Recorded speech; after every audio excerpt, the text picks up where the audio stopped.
and I am an animal keeper at the Oregon Zoo in the Marine Life Department. This is our male polar bear, Conrad. He lives at the zoo with his sister, Tussle. So we do a lot of different training with both of our polar bears back here in this space. Conrad, target, good, open. Our main priority when we're training is to help medically with the animals. Good. Open.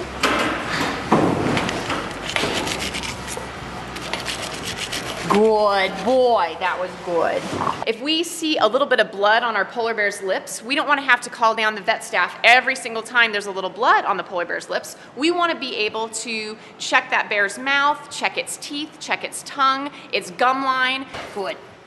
Be able to have it open its mouth, us to be able to put a tongue depressor in there, and we can do all of that type of training with these animals so we don't have to bring veterinary staff into it. We do all of these types of things with positive reinforcement training, using food as our tool. They're very bright, very intelligent. They catch on to the training very well. Good. So this is Tussle, our female polar bear, sister of Conrad. Tussle, sit. We ask them to do many basic behaviors, something as simple as a sit, Good. Down. to a little more difficult behaviors such as a lay down and roll on your side. Over. Good girl.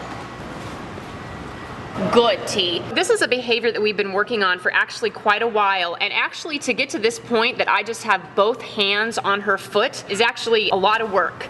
These bears do not like to be touched. It's just not their thing. So these bears are older, which means they have things like arthritis. So we're working through this and hoping we're going to get her whole foot out to this space, and then our veterinary staff will be able to come down and do x-rays on her foot. She's allowing us to have her foot, and we're just working through this, doing a lot of touching. This is what we call descents. We do a lot of descents work with our animals. There was a point where you touch her like this and she would be frustrated and moan and get up and leave. You know, these bears are really willing to work with the keeper staff. It's 100% trust, because you never want to put them in a situation where you're trapping them or tricking them. Down. With us over long-term training, I'm hoping they're feeling better so they understand that we are actually assisting them and helping them. Good. Over. Good. I get a real sense that they understand that.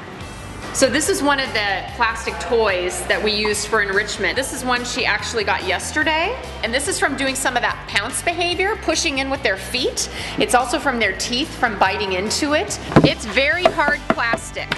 So this thing is very strong. There's no way that I could push in and do anything to this ball or injure this ball. She's actually looking up to see what we're doing. We do try to think about durable items for the bears. We just can't give them something that they're gonna smush in 5 minutes. We try to think about harder plastic toys and naturalistic items like wood and branches and stuff that they'll have for a little bit. Are you guys ready? Tussle, are you gonna get it? All right, T.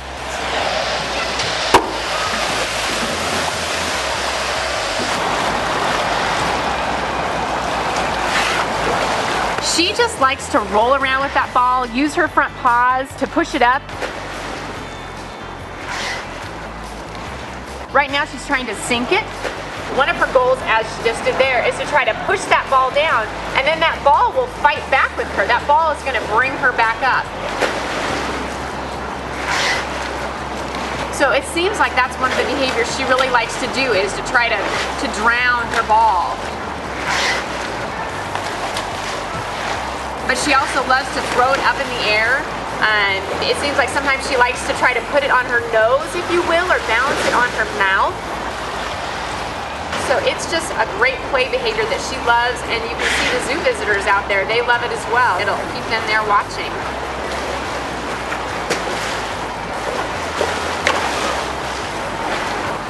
And we try to take into account all their senses. So how can we give something that they can manipulate with their paws or with their nose? How can we give them something that might have a great smell to it, something that they may be able to chew on a little bit? We try to think about the pouncing behavior with our polar bears. How can we get them to use those front paws and their whole upper body and their chest region to really work at something? Can we provide them with some music or with some predatory sounds or with whale sounds or all sorts of different things like that? We're really responsible for the overall care and well-being of these animals.